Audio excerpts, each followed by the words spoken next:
Une délégation d'ambassadeurs des pays membres du Conseil de sécurité de l'ONU est attendue en République démocratique du Congo. Sa mission, obtenir des autorités du pays une date pour l'organisation de l'élection présidentielle. Bourse Ghislaine Dupont et Claude Verlon décernés au Bénin. Journalistes et un technicien ont vu leur professionnalisme récompensé. C'était ce mercredi à Cotonou.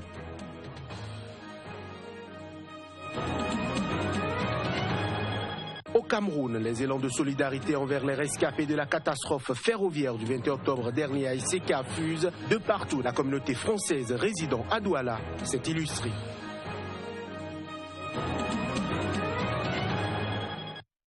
Un nouveau journal sur Sika. Bienvenue, bonjour. Ouvrons cette édition par des nouvelles de la République démocratique du Congo du 10 au 14 novembre prochain.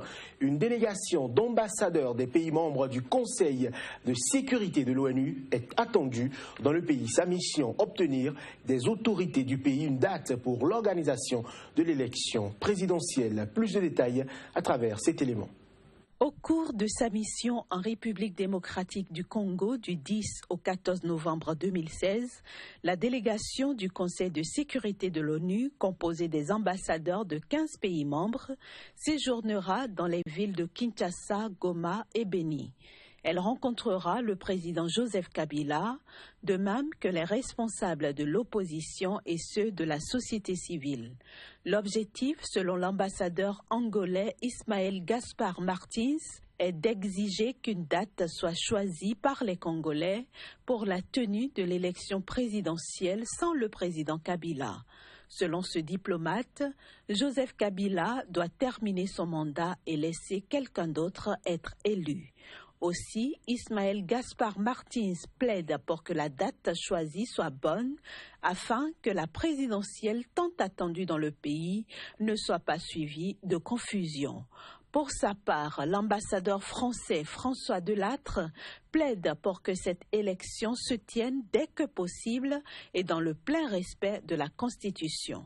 Notons que la délégation du Conseil de sécurité de l'ONU saisira l'occasion au cours de son séjour pour parler à toutes les parties prenantes en RDC afin qu'elles soient pleinement conscientes de leur responsabilité de préserver la paix et de se montrer prêtes à des compromis.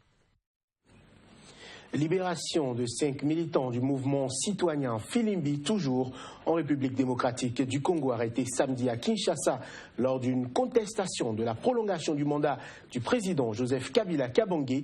Ils ont été libérés sous caution mercredi soir. C'était quelques heures après la libération d'un autre membre du même mouvement arrêté pour espionnage. La présidentielle qui devait se tenir avant la fin de cette année a été reportée à avril 2018. Et ceci dans le cadre d'un accord conclu entre la majorité et une frange minoritaire de l'opposition. Filimbi, qui se présente comme un collectif de différents mouvements citoyens congolais, est opposé à toute prolongation du mandat du président Joseph Kabila au-delà du 20 décembre. Il plaide pour une tenue de la présidentielle en 2017. Mesdames et messieurs, cette édition suit son cours en Afrique du Sud.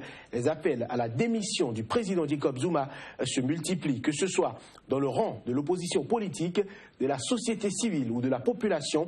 Des voix s'élèvent dans le pays pour exprimer leur indignation, une situation qui fait suite aux révélations du rapport sur les liens compromettants qui existent entre Jacob Zuma et la riche famille d'hommes d'affaires Gupta. Plusieurs partis d'opposition annoncent qu'ils lanceraient dès la semaine prochaine une motion de défiance contre le président sud-africain.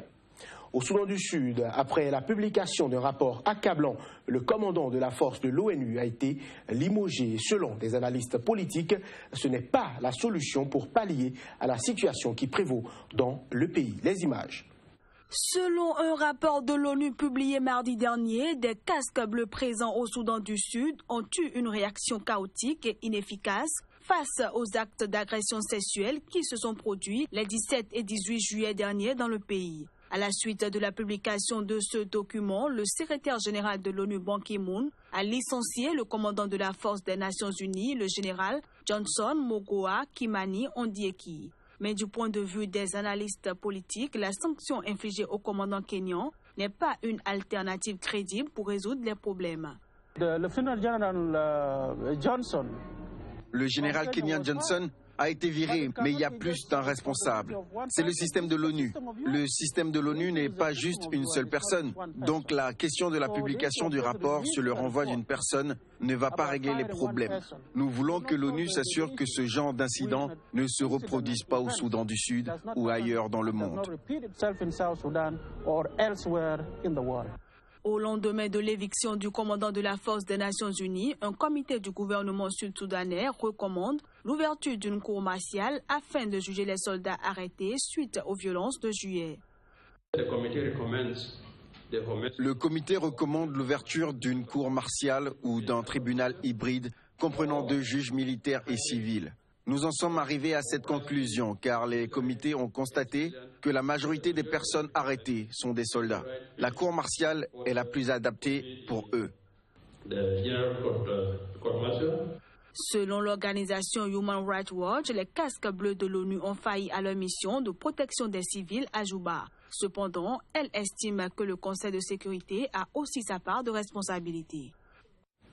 Pendant ce temps, la justice sénégalaise est paralysée par une grève de 72 heures initiée par le syndicat des travailleurs. L'objectif est de forcer la main au gouvernement sénégalais afin qu'il puisse prendre en compte les revendications des travailleurs sénégalais. Parmi ces revendications figurent entre autres la demande d'un nouveau statut pour les greffiers dans l'administration. Notons que c'est la 5e fois que ces travailleurs de la justice observent une telle grève pour avoir gain de cause. On reste au Sénégal où la nouvelle carte biométrique CEDEAO servira aussi de carte d'électeur pour alléger son système électoral. Le pays a décidé de fusionner au nouveau document la carte d'identité nationale et la carte d'électeur. Le Sénégal est donc le premier pays de la sous-région à commencer la production de la nouvelle carte. Les populations se ruent dans les commissions d'inscription. Reportage à Dakar pour Sika TV, Cheikh Berté. Au Sénégal, la confection de la carte d'identité biométrique à puce CEDEAO se poursuit. Lancée officiellement le 4 octobre 2016 par le président Macky Sall, cette opération s'effectue dans les préfectures et sous-préfectures de Dakar. Ces dispositifs d'inscription ont été déployés depuis le 15 octobre 2016 dans les 45 départements du pays. Depuis cette date, les populations prennent d'assaut les préfectures. Aujourd'hui, on est presque à plus de 200 personnes déposent par jour. Donc, je veux dire que chaque jour que je fais, de 7h à 22h, les caractères de travail. Au début, en temps normal, on avait presque 4, 5 ou 20, 30 inscrits par jour. Mais depuis cette innovation, on est à plus de 200 inscrits par jour. Les Sénégalais disposent de 6 mois pour se munir de cette nouvelle carte. Passé ces délais, l'acquisition du document coûtera 10 000 francs CFA. Ainsi, pour s'enrôler, les populations forment de longues files d'attente devant les préfectures et sous-préfectures, un casse-tête qu'elles dénoncent. Il y a un problème d'organisation parce qu'il s'est trouvé qu'on est là depuis 6h22 et c'est ma 4e visite. On n'arrive pas à s'inscrire pour la seule et simple raison que les listes souffrent à partir de 22h, 21h, 22h. Le dépôt est trop lent, mais également le nombre de personnes qu'ils prennent par jour est peu.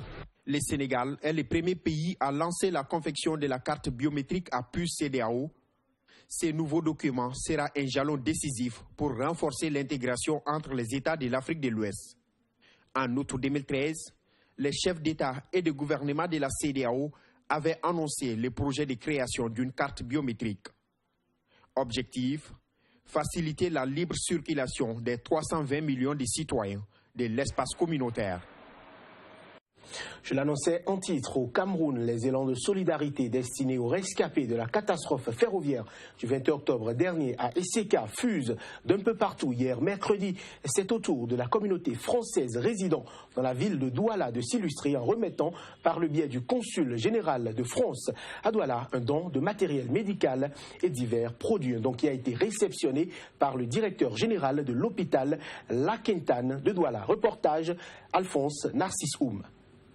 La catastrophe ferroviaire qui a coûté la vie à près de 78 personnes et causé plus de 600 blessés le 21 octobre 2016 dans la localité de Zeka dans la région du Centre Cameroun, les actes de solidarité se multiplient.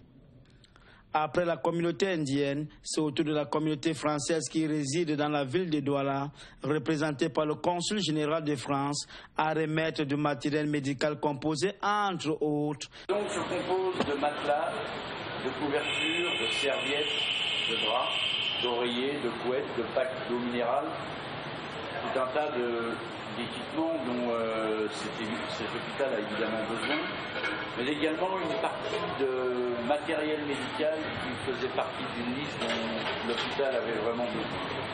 En recevant ce don, le directeur général de l'hôpital a continué à remercier la communauté française à travers le consul général de France de Douala pour ce don qui va améliorer la situation des victimes.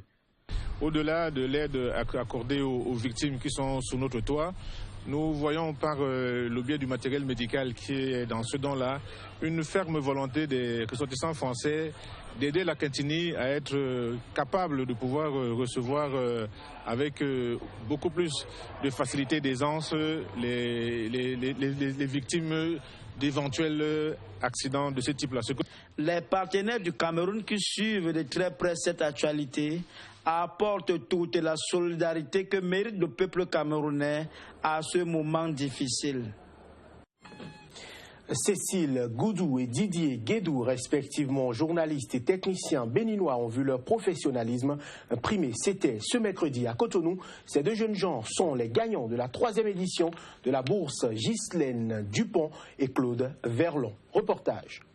Qu'ils vous souviennent, le 2 novembre est une date mémorable pour Radio France Internationale ainsi que la presse tout entière. Car c'est à cette date qu'ont été assassinés dans le nord du Mali Ghislaine Dupont, journaliste, et Claude Verlon, ingénieur du son.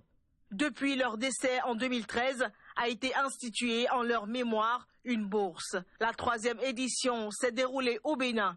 10 journalistes et 10 techniciens ont alors bénéficié de 2 semaines de formation après sélection. Au bout du compte, 2 lauréats ont été distingués. Cécile Goudou, 31 ans, et Didier Guédou, 22 ans. J'ai choisi le Lévira parce que c'est un sujet de société et c'est un sujet, comme je l'ai dit dans mon reportage, c'est une pratique qui a toujours la peau dure, qui est toujours tapée dans l'ombre, qui se pratique toujours, mais que la plupart des Béninois ignorent. Comme je l'ai dit, le Lévira a été interdit au Bénin depuis 2004. Pourtant, il y a encore des veuves dans nos régions reculées, dans les zones rurales, qui subissent encore les affres de cette pratique. Et puis, je me suis dit que je me ferais le porte-voix de ces femmes-là qui ne demandent rien d'autre qu'à faire le deuil de leur mari et passer à autre chose. Par la grâce de Dieu, nous sommes retrouvés avec la bourse. Je dirais beaucoup plus acquérir de nouvelles connaissances, grandir en expérience et porter davantage l'étendard de la presse béninoise le plus haut possible. La directrice de RFI revient sur le processus suivi pour en arriver à ce résultat. Au mois de février prochain, ils viendront à Paris. Ils auront pendant un mois de la formation sur le terrain dans notre rédaction à RFI, mais également auprès de nos partenaires, l'école de journalisme de Sciences Po à Paris pour Cécile Goudou qui participera à 15 jours de sessions radio, d'entraînement radio très intensif. Et puis pour Didier Guédou, ce seront 2 semaines à l'Institut national de l'audiovisuel de formation à la technique du reportage, de la prise de son, du montage, du mixage, de la diffusion, parce que ce sont tous ces métiers que doivent bien maîtriser, connaître les techniciens radio qui sont sur le terrain avec les journalistes. En attendant, souhaitons à Cécile Goudou et Didier Guédou une belle aventure professionnelle avec RFI et ses partenaires. Et voilà qui met terme à ce journal. Merci de l'avoir suivi. Très bonne suite des programmes sur SICA. Très bel après-midi à chacun et à tous.